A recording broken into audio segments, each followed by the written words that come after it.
Bonjour, bienvenue dans William's Kitchen, je suis William et aujourd'hui je vais vous partager une recette délicieuse puisqu'il s'agit des cake pops au cookie dough. En fait le cookie dough c'est en fait tout simplement en français c'est de la pâte à cookies. Donc en fait la pâte à cookies c'est comme si vous faisiez une préparation aux cookies, que vous avez de votre pâte à cookies comme si vous allez la cuire. Sauf que vous savez, vous aimez, rassurez-moi je ne suis pas le seul à aimer manger la pâte à cookies crue. Et en fait le cookie dough c'est de la pâte à cookies crue sans œufs. Puis vous pouvez très bien manger cru sans avoir de problème d'estomac ou quoi que ce soit. C'est vraiment parfait. Donc je vais vous montrer comment faire ces cake pops. Elles sont très belles. Et en fait, donc c'est à l'intérieur du cookie dough et à l'extérieur du chocolat. C'est vraiment délicieux. Vous allez voir, c'est très simple. Et vous pouvez utiliser cette recette dans bien d'autres recettes, justement, le cookie dough. J'ai déjà fait des cupcakes au cookie dough. Je ne sais pas si vous avez déjà vu cette vidéo il y a pas mal de temps. Et aussi des cup of dough. En fait, c'est comme des Reese's Peanut Butter Cups, mais avec du cookie dough dedans. Je ne sais pas si vous voyez de quoi ça consiste. Mais en tout cas, vous pouvez regarder la vidéo. Et puis voilà, je vais vous montrer maintenant comment faire des cake pops au cookie dough.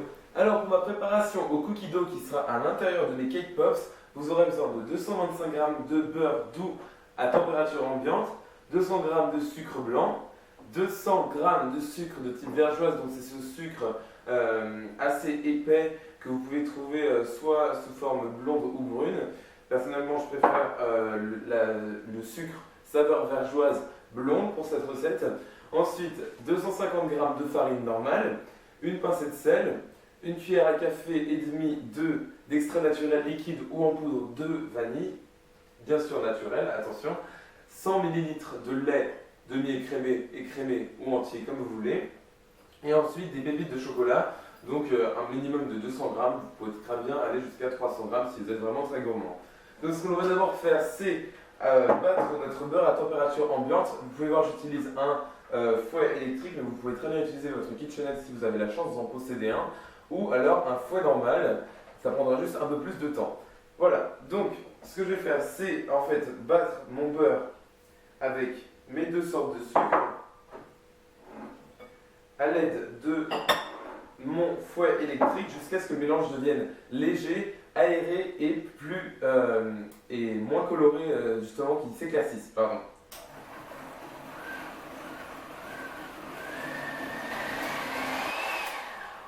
Voilà, donc mon mélange est bien léger. Vous pouvez voir que je l'ai à peu près battu environ 2 à 3 minutes, donc vraiment prenez le temps de bien battre votre beurre avec votre deux sortes de sucre. Et ensuite, je vais ajouter tout mon lait et battre à nouveau. Pensez à nouveau à bien racler votre saladier. Vous pouvez de même voir que j'ai changé de saladier puisque le mien était trop petit. Donc n'oubliez pas de prévoir un saladier suffisamment grand. Et ensuite, maintenant, ce que l'on va faire, c'est tamiser tous nos ingrédients secs, à savoir la farine, le sel et la vanille, à l'aide d'un tamis, vu que vous voulez vraiment éviter d'avoir des grumeaux dans votre préparation finale. Vous pouvez très bien ne pas tamiser si jamais vous pensez que vous n'aurez absolument pas de grumeaux. Faites ce que vous voulez. Ensuite, avec mon robot, je vais encore mixer jusqu'à ce que le mélange devienne un petit peu incorporé, mais pas entièrement, pour ensuite finir à la spatule.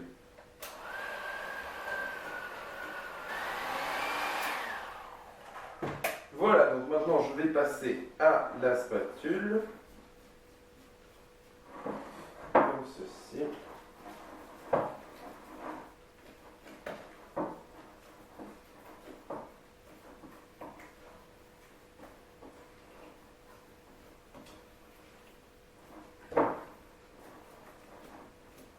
Cette recette est vraiment imratable, vu qu'elle est vraiment d'une simplicité extrême.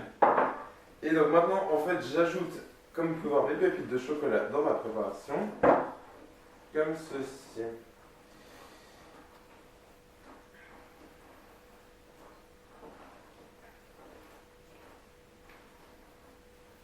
Et voilà, mon cookie dough est maintenant prêt. Donc vous pouvez voir, j'ai une consistance très épaisse, je vais vous montrer juste pour que vous ayez bien idée de la consistance de ma préparation.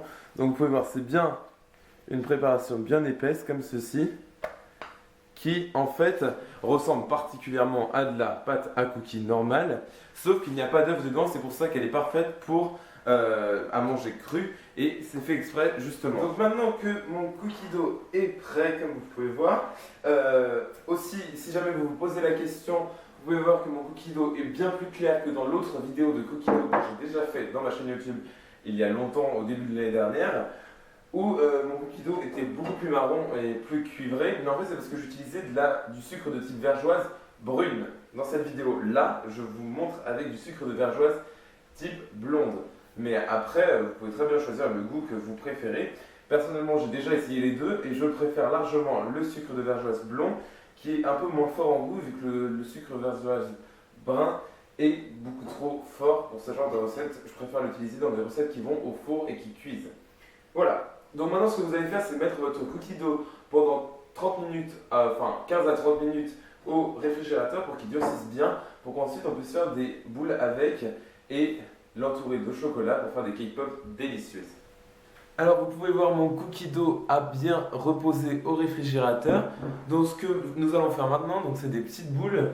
J'utilise pour cela une mini cuillère à glace. Je l'ai trouvée dans un magasin de cuisine genre Alice Délice, un truc comme ça, je sais plus trop. Et en fait ce que je vais faire, c'est comme si j'allais faire des cookies. En fait vous remplissez votre cuillère à glace comme ceci. Et ensuite, vous la mettez dans votre main. Hop là. Donc soit vous la gardez comme ceci, mais finalement elle est plate d'un autre côté. Donc en gros, vous la roulez avec votre main comme cela. Et vous avez une boule de cookie dough. Voilà, donc vous faites ça comme ça. Avec tout votre cookie dough. L'étape c'est très important que votre cookie dough soit bien refroidi, vu que sinon cette étape est un peu plus difficile à réaliser.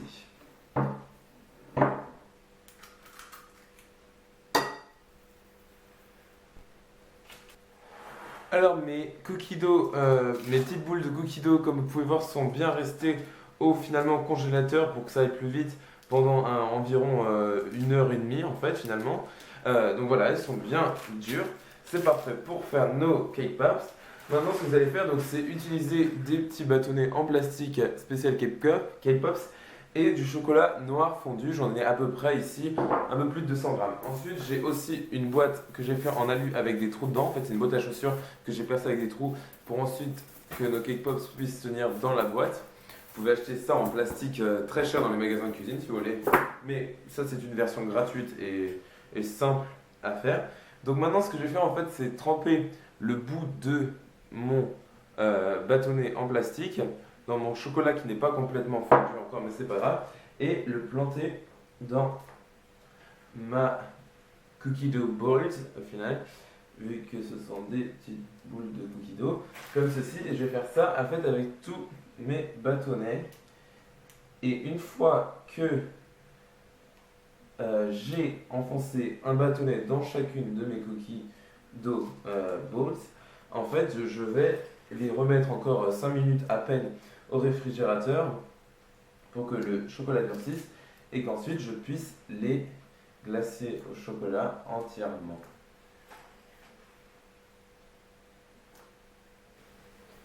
Alors comme vous pouvez voir, j'ai mes petites boules au cookie dough qui sont maintenant prêtes avec leur petit bâtonnet, mon chocolat fondu, ma plaque pour déposer mes cupcakes et des perles multicolores, des petites pépites de nougatine et des brisures de cookies, juste pour vous montrer différentes façons de décorer vos cake pops. Voilà, donc ce que je vais faire en fait, c'est avec chacune des cake pops, déjà vous pouvez, si vous voulez, vous pouvez les redessiner un petit peu bien rondes, comme ceci, et vous allez les tremper en fait dans votre chocolat fondu comme ceci, et ensuite le laisser couler pour que vous en ayez gâché le moins au final, comme ceci, voilà.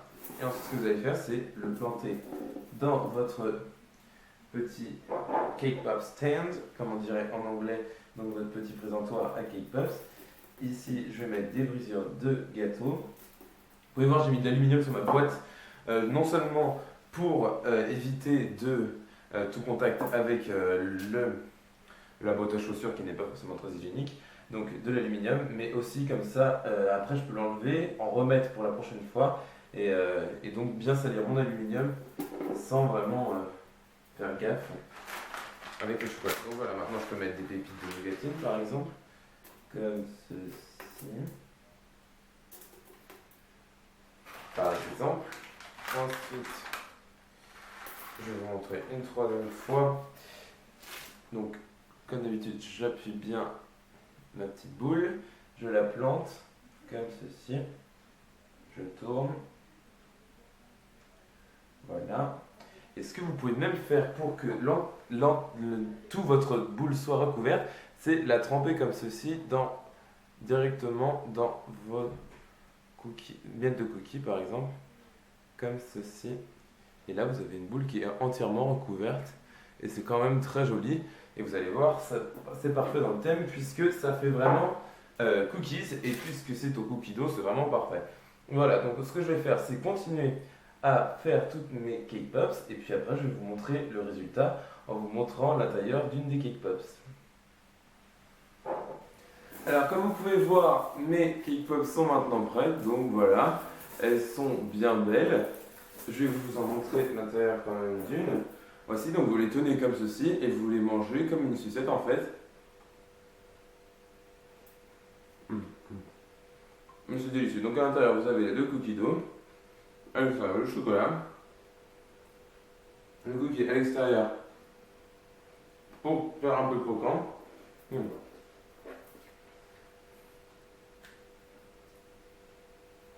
C'est délicieux. Voilà, donc j'espère que cette vidéo vous aura plu. Vous pouvez retrouver la recette sur mon blog, donc williamcake.blogspot.com. Pensez à vous abonner à ma chaîne YouTube pour d'autres vidéos de ce style et à aimer ma page Facebook William's Cupcakes. Et je vous revois dans la prochaine vidéo. Salut!